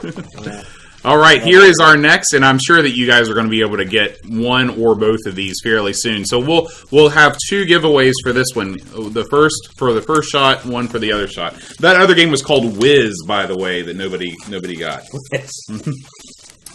Here, All right. here's the next one. So here is our next. This is Amiga Power issue 52, the cover disc. This is Tennis Champs. This is a complete 1 or 2 player game. Just add lemon and barley water and serve. I always wondered what barley water was. I always thought that was like slang for beer, Doesn't sound too good. but I don't know. But anyway, check that out. Amiga Power cover disc. Tennis Champs. I like a good tennis game. This is something I have to say I'm not familiar with, Boat. Here you go. What's Brent got over there? Well, we'll get to him. Okay. So this is this appears to be like a Okay. it's who is the greatest magician? It's Cargon. This is a boxed game that is taped shut, so I cannot penetrate Cargon, its- take me away. Yeah. Brent, but it get says your keys ready. no. We're going to need a more precise implement to. I can do it. ruin I this. can do everything. Here, look at. Oh, I'm not here, ruined. have a look at this bizarre thing that O'Brien's is. Forest Dump Forever. But So- wait, look inside. You might think you know the title. Forest Dump Forever. Okay, well, either way. And- I've never seen a disc holder like that. I have in never my life. seen We that. have a guess, by the way. Okay. Garfield? Garfield is correct. Bam! Which one is Garfield? by the way? Garfield is this one right here. All right, who was that? Will Williams, 68K. Will Williams. All right, Will Williams, you have won a 3-disc pack. You have won Amiga Power cover discs 50, 31, and an Amiga Forever cover disc from 54B, Cannon Soccer, Cannon Fodder Plus, my. Gravity Power, and Frantic Freddy. Isn't that nice? And All those are yours. Some of those are Will hard to come by Williams. these days. Yeah. yeah. those cover discs. So, Will, send me your address and we'll get these in the mail to you. Nice job, Will. Also, guys, when you win things, write what you won, because I'm just kind of putting these in a pile right now. Well, what you expected, honestly. So if anyone wants that shirt, just say, yeah, I won the shirt. Look at this, guys. This is the inside. I've never seen it like a jewel case that is fitted to put a floppy disk It inside. took Forrest Dump to make that happen. You can fit 2 floppy disks. Can you inside explain here. what Forrest... Is there 2 in there? Yeah. So Forrest Dump is a 2-disc... What does the other disc say? The Forest Dumb Forever Disc 2. Can you... Let me see this. What in God's name is This has got to be... It's been a lot of years ago since I've been in for a forest full of interesting secrets. So it's time to This was not this person's first language, I believe. This is a platforming game. That's what that is. It's a Forrest Gump platformer? Yep. It's based on the movie, as you can tell, from the medieval castle and the, and the magic. Now this, we have to review this. Yeah, you're going to take that with you and put that in your 1200. This looks like something that we can really sink our teeth into. Thank you, O'Brien's. You've done it again. Oh boy, what a bizarre thing! Yeah. So, and we're still working on Kierkegaard over there. Okay, here's some other stuff available from the Amiga. Pinball Brain Damage. Flying High. Data Rift 2. We're still waiting on a guess on this second game, guys. The second game on the screenshot. This is an easy one. I even know this one. Hey, Merry Christmas, Alan. Thanks for stopping by. There is one thing that we might have thought of previously. What's that? Time zones. Oh, well, no matter when we stream, it's always going to be bad for somebody. That's just kind of the way it is. Because we got people, it's noon right now in New Zealand, which is not a bad time. There's a lot of 1 a.m.ers. Yeah. All right. Yeah, maybe we'll try and do the next one a little bit earlier in the day for our British folks, because I know this is late for you guys, and we appreciate you tuning in. Are you sure this was the way this opened? No, I'm not. Oh, okay. But yep. See, I've learned a valuable lesson to listen to you guys. So let's look inside here. I'm going to try one of these bunnies. What appears to be Snowman. Sorry. A completely blank CD on both sides. So this is a 2-disc game on one CD. Okay. Man, it looks awesome. Cargon. Is this a newer game? You don't it is. I was looking. This game and manual was made on an Amiga. So this is like a very home-brewed game. This is like Alcabeth or something like that, where it came in a plastic bag, where it just... Kickstart 1.3 needed. All right. Gonna need the entire Mega RAM. Cargon, huh? Yeah. Look at this. It looks awesome. Yeah, it looks pretty good. Who makes this? This was a guy, I'm pretty sure. APC. Yeah, this German. APC and TCP, Andreas Magariel, Übersee, Germany. So, yeah. There's no date on it, unfortunately, though. Is there a date on the back of the box anymore? There is not. I've been looking for one. Cargon. But, I mean, if this is a legit UPC code, which it could very well not be, just there for aesthetics. But that takes some money. Yeah. Looks incredible. Yeah. Looks incredible. Thanks, O'Brien's. We will probably have a look at these. Absolutely. Before we give them away. So, nobody has guessed that second game yet. Oh, wait. The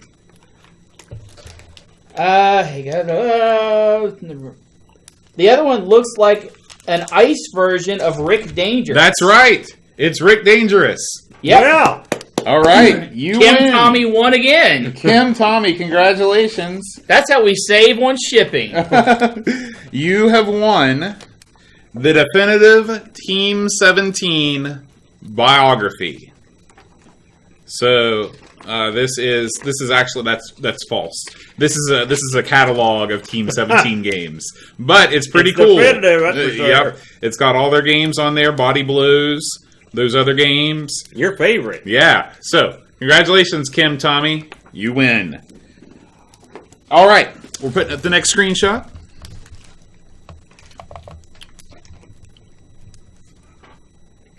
Let's see, how do we do this? We got dead air. No. It's not dead air. It's dying. That's when, dead air's when we're talking. Okay. Kim is on a roll. Here is our next one. Ooh, this is pretty. This is like Harry Potter or something. I like those cats too. I was going to say, good move, Dreamcatcher. Kittens. It's something to do with kittens. Oh man, got a duck for this one. Hold on, we'll just. No, we'll I'm just kidding. I don't care. Okay, so that is the next game. Check and see what.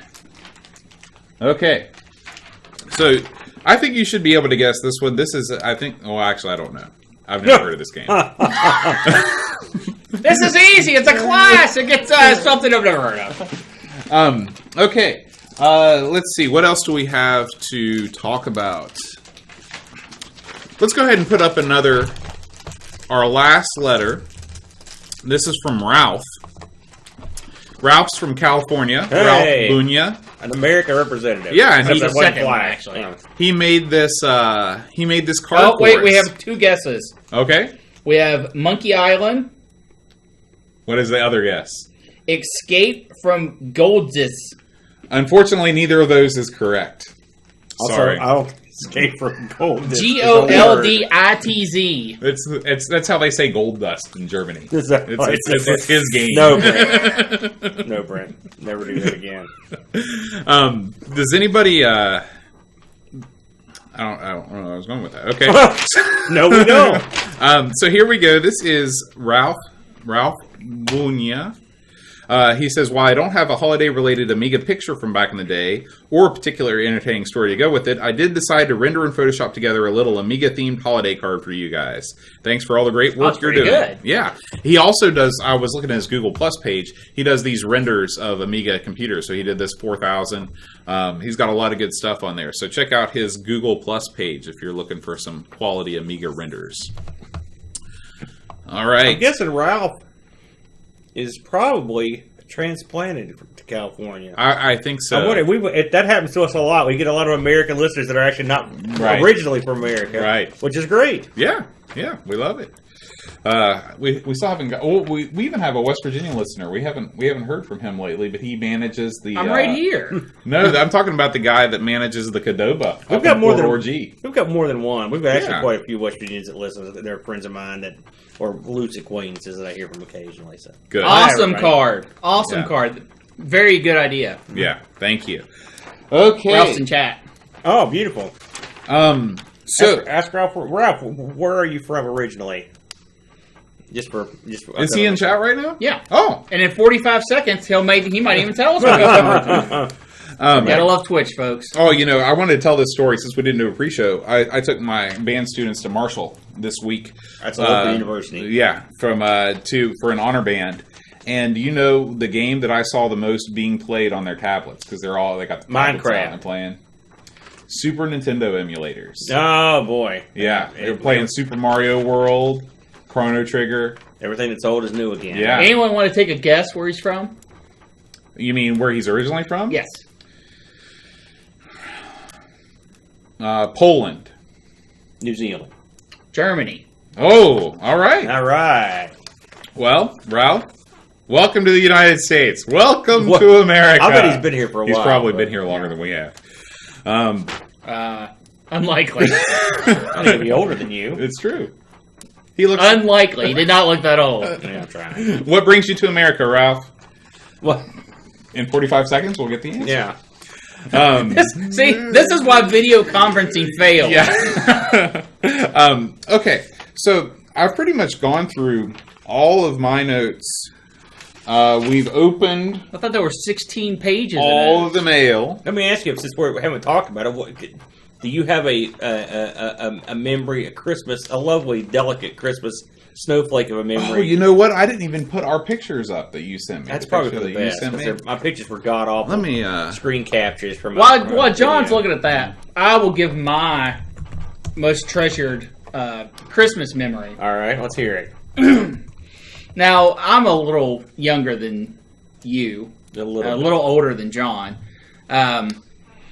So I played your Amiga and the Tandy that we had and all that good stuff. But I was a console kid. The NES was my first console. All right. But one of the things I got for Christmas, and it's ironic because this story is much like one we've already heard tonight. I got a Game Boy. And Mom and Dad put it under the tree early, like probably 3 weeks early. I would unwrap it, take it out, play it, put it all back together, rewrap it, and stick it back under the tree anytime they went out. Yeah. And I did that I was so scared the first time I did it because when I was unwrapping it, I ripped the paper. And I thought for sure they were going to nail me.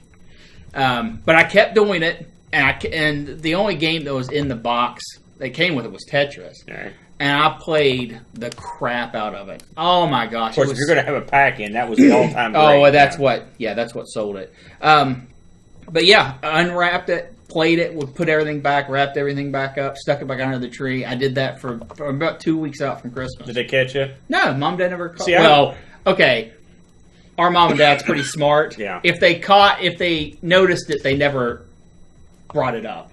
So along in that same vein, this is so ludicrous to think about. But I was dying for this wrestling, like it's basically a wrestling dice game. You got wrestlers came on these little cards, and you take dice and you'd fight somebody. You'd roll, and you would and then you would determine what move they did and how hurt they were.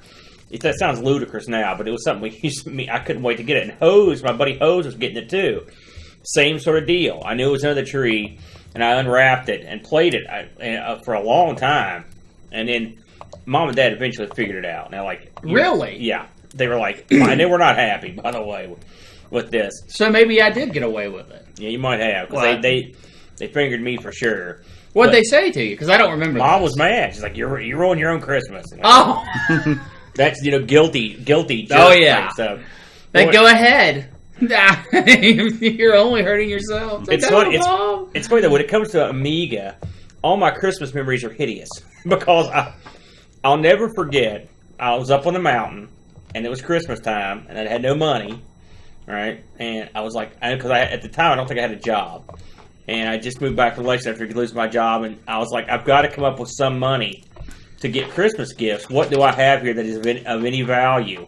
And at that time, Amigas were sort of taken off, and I happened to have an Amiga 1000. At the time, I wasn't playing with it that much, but it was hooked up, But I was like, well, and it was the cool signature one that had all the paw print and stuff on the bottom. I mean, I really liked that thing. And that's the one I bought back. I'd already sold it once and got it back, and so I packed it up, bunch of all the joysticks and stuff. I did manage to keep the discs, so in my mind I thought I'd get it back one of these days. But I packed it up and sold it off and got a couple $100 to get Christmas gifts with, So that kind of sucked. But that was probably 10 years ago or more. Maybe not that. Yeah, something like that. So flash forward. Now I've got good Amiga memories. We got the show going. Little ones. Yeah, see? Replace the bad. Yeah. So it's much better. It's much better now. But yeah, all right. Sometimes you have to part with the material objects. We got some stuff here from chat. Okay. First, he remarried. His stepfellow was American. He's been here since '92. Wow. Okay. Very good. Kim, I honestly don't recall opening it on Christmas morning. I suppose, like my brother said, or like my mom said about my brother, it kind of ruined it for myself. So honestly, I don't remember. I just remember opening it the weeks before Christmas. Crazy, isn't it? We have a guest on the screenshot. Okay. Moorville Manor. That's right. Well, he did. He admits to his Googling ways. But here at the Amigos, that's cool. That's every way. Cheat to win, brother. Yeah. Who is it? Ralph again. Oh, okay. Bam. Ralph. I am preparing the next screenshots here. And let's see. Ralph. Cheating is endorsed. You have won. Oh, no. Just seeing that box fills me with a certain amount of shivers. Busted. Cannon Fodder. The Definitive Player's Guide. Oh. So, I was just talking to Teresa about cannon fodder. We were watching a great British baking show that we watch, and they had talked about what was it? The big flower was a poppy, and I was explaining to her the controversy that game caused when it released on the cover.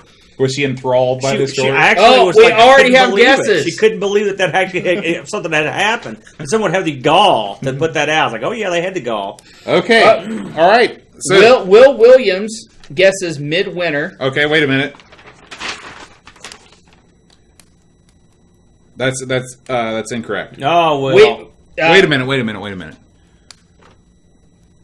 Midwinter? Yep. No. Midwinter Eskimo Games. That sounds awesome, but that's not. That's Man, not where do we get that? We also have a guess of Skate or Die. But not. Are you sure it's Skate or Die? Skate or Die. Yeah, it's not Skate or Die. Hint, hint. I know it. And we have a guess of Lotus 2. That's correct. Who said that? Another Ralph win for Lotus 2. Man, Ralph's cleaning up. All right, Ralph. Ralph, you're saving us tons on shipping, man. Thank you much. You have won World Cup Soccer Italia 90. Bam! For the Amiga Entertainment System. Now, what would you give that on a scale 1 to 10? I've never played it. World Cup, I played the Genesis version of this. Mm-hmm. And by played it, I mean I watched the Kim Justice video do it. Oh, yeah, I watched that one. And it seems to be a fairly adequate soccer simulation. You know, nothing really outstanding, but a solid game. And that was the Genesis version, so we have the a guess. Amiga one's going to be awesome. We got a guess from Kim Tommy 1 saying that the middle one looks like Hunter. That's incorrect. And then someone else followed up, also thought it was Hunter.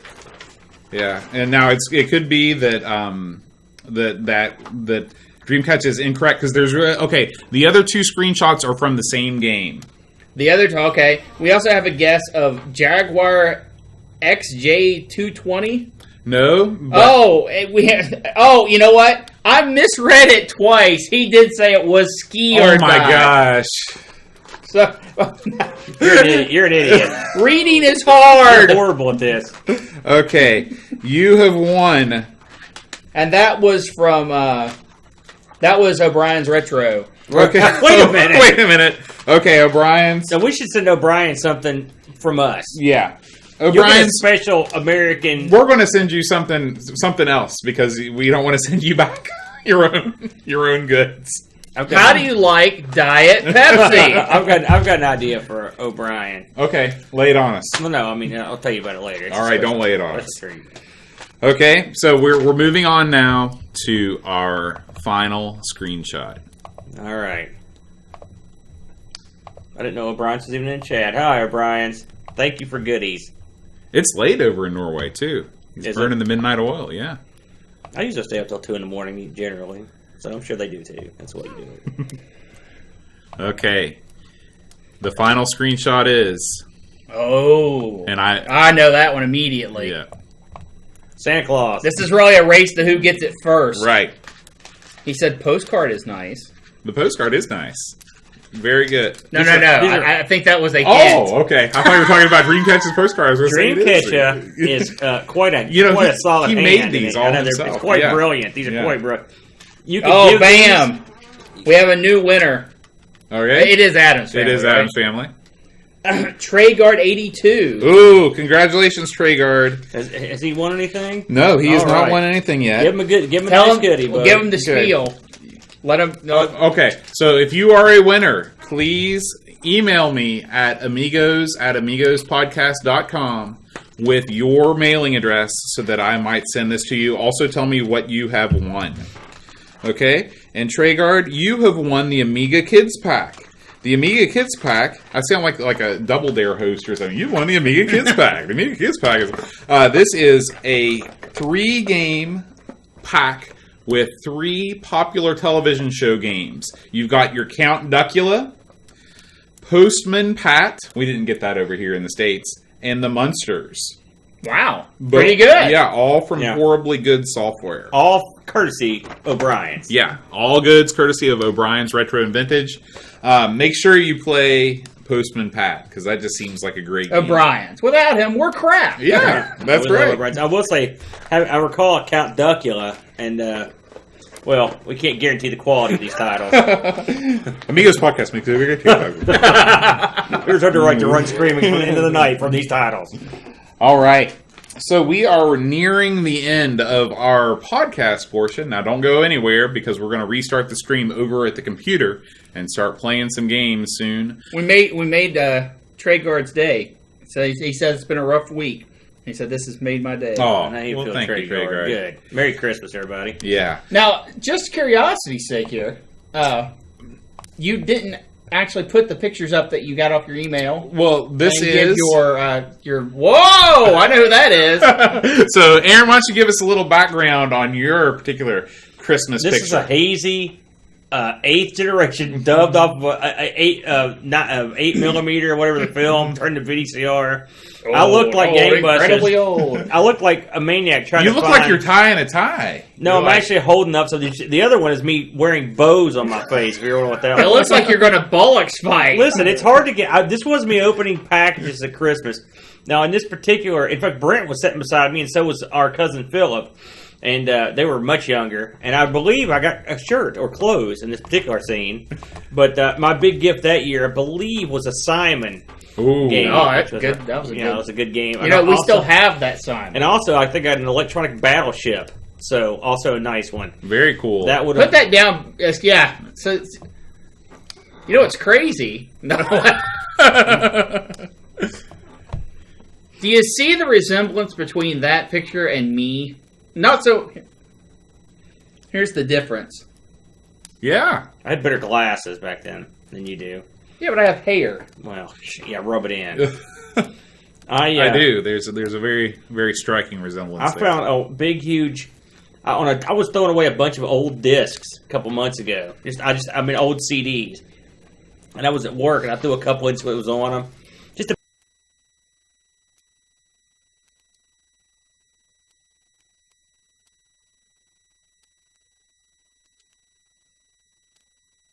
Big wad of them, and all of a sudden I look and it's the only surviving copy of this film that someone had done. Oh no! And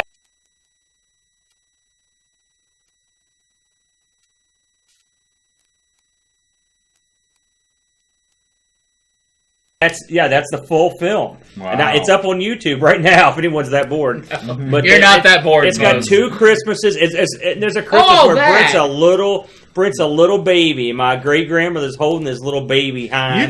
You guys got in early on the camcorder thing. Nobody had a camcorder. Well, this wasn't a camcorder. This was a 8 millimeter Oh, one of okay. those jobs. And was this was taken off an 8 millimeter? That was, and it was converted over to someone. They had it converted over to CD, and then they had, I uploaded the CD so I wouldn't lose it again, you know. And so that's what that was. But in terms of gaming or computer stuff, again, we didn't have an Amiga when I don't think I ever got any Amiga stuff for Christmas because we didn't have an Amiga when it was out at that point, until in the 90s.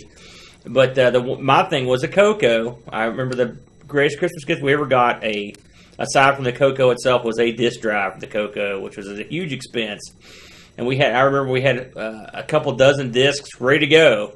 They'd been sitting beside the Coco for like 3 months, and they were all full of games, and I couldn't play any of them. I could just hold them up and be like, "Oh," you know. So we were dying for a disc drive, and lo and behold, Santa brought us one, and it was a great day. And I remember being so excited about it that we packed up the Coco, the disc drive, and the monitor, and took it to my grandma's for the day because we always went to my grandma's for Christmas. So but I played a lot of computer games.